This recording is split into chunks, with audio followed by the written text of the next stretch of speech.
In the case of Sentimas versus KPHDN, the appellant is a company that conducts a business of importing and dealing with reconditioned motor vehicles.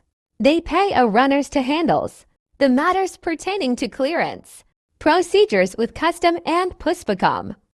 On the 30th of October 2012, KPHDN visited Sentimas to check on their annual tax report, and they noticed that Sentimas claims express custom duty ECD as deductible expenses under Section 33 subsection 1 of the Income Tax Act 1967.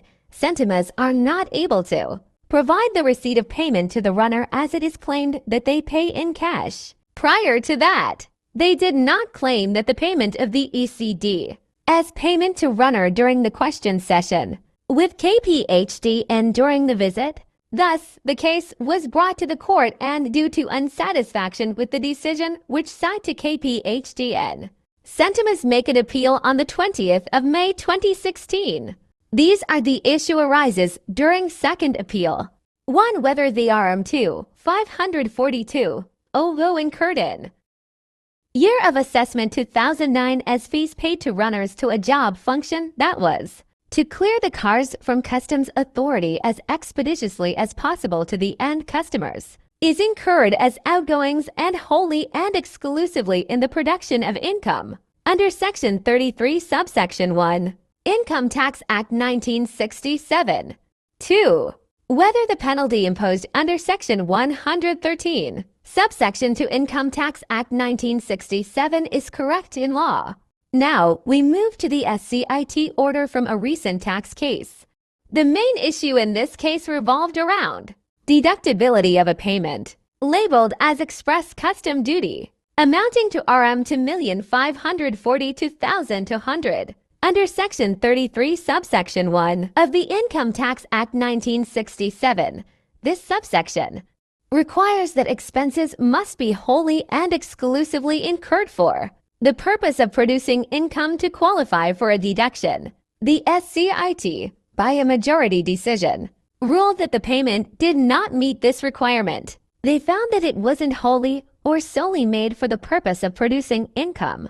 As a result, the claim for the deduction was disallowed. In addition, the SCIT considered the penalty imposed by the respondent under Section 113, subsection 2 of the Income Tax Act 1967. They concluded that the penalty was fair, reasonable, and lawful. This affirmed the respondent's action in penalizing the appellant for non-compliance. Ultimately, the appeal was dismissed in its entirety by a majority decision. In summary, this case highlights two important points. Deductible expenses under Section 33 subsection 1 must strictly adhere to the condition of being wholly and exclusively incurred for income production. Penalties under Section 113 subsection 2 are enforceable when taxpayers fail to comply with the law. There are 3 points of view from Inland Revenue Board. First, lack of evidence including official customs receipts. Sentimas is unable to produce sufficient documentation. There was unclear documentation regarding the amount paid to runners or how these payments were used to pay customs duties. Next, legal basis for disallowed deduction under Section 33 subsection 1 of the Income Tax Act states that expenses must be incurred wholly and exclusively in the production of income to qualify as deductible. Without solid evidence, the Inland Revenue Board maintained that $2,542,000 does not meet the requirement. The Inland Revenue Board also said that the unverifiable or undocumented expenses cannot be considered legal for tax deduction purposes. Lastly, imposed a penalty under Section 113 subsection 2 Clause B of the Income Tax Act. The Inland Revenue Board imposed penalties for the submission of incorrect returns. This section allows penalties to be levied when a taxpayer files a return that is incorrect or incomplete due to negligence or intentional omission. The Inland Revenue Board stated that the absence of the proper documentation amounted to negligence on the part of Sentimas, justifying the penalty. Ultimately, the High Court upheld the SCIT's decision. They agreed that the RM 2.5 million could not be deducted under Section 33(1) because it was not wholly and exclusively for the production of income. The appellant's appeal was dismissed for introducing new issues during the trial and failing to provide evidence supporting claim regarding runners. SCIT's findings supported by facts, no evidence or receipt that payment were made to customs. Additionally, the penalty under Section 113(2) was deemed appropriate, given Sentimas' failure to comply with tax obligations. Court implications are the legal consequences of a court's decision.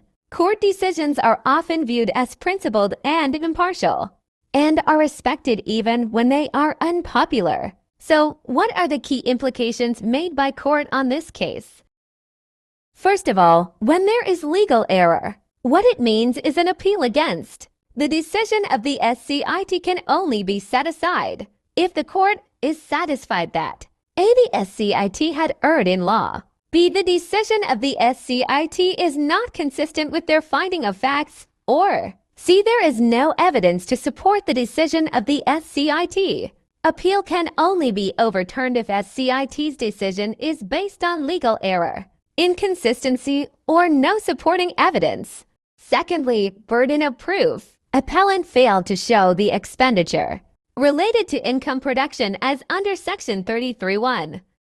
The court also agreed with the SCIT's finding that no evidence in Sentimas' ledger indicated payments to the runners, and no receipts from customs were produced, as the payments were made in cash directly to the runners. Furthermore, Sentimas had failed to show that the amount was actually paid to customs or that the payment was an obligation for their business, as required under the Income Tax Act. Taxpayers must provide clear and credible evidence to support their claims for tax deductions.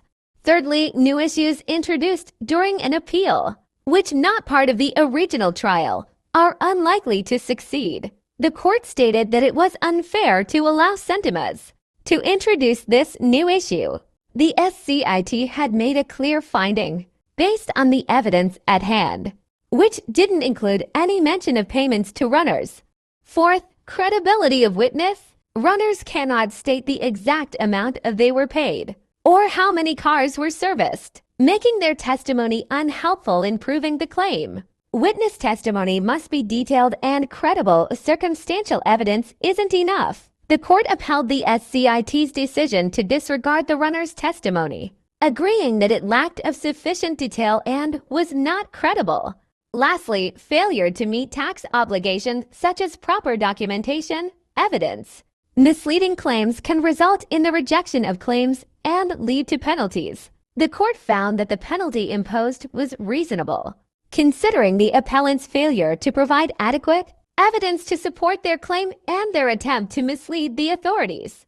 Ultimately, the case of Sentimas versus KPHDN serves as an important reminder about the need for accurate, consistent, and well-documented claims under tax law. The court's decision highlights the importance of transparency and integrity when dealing with tax matters. Thank you for watching.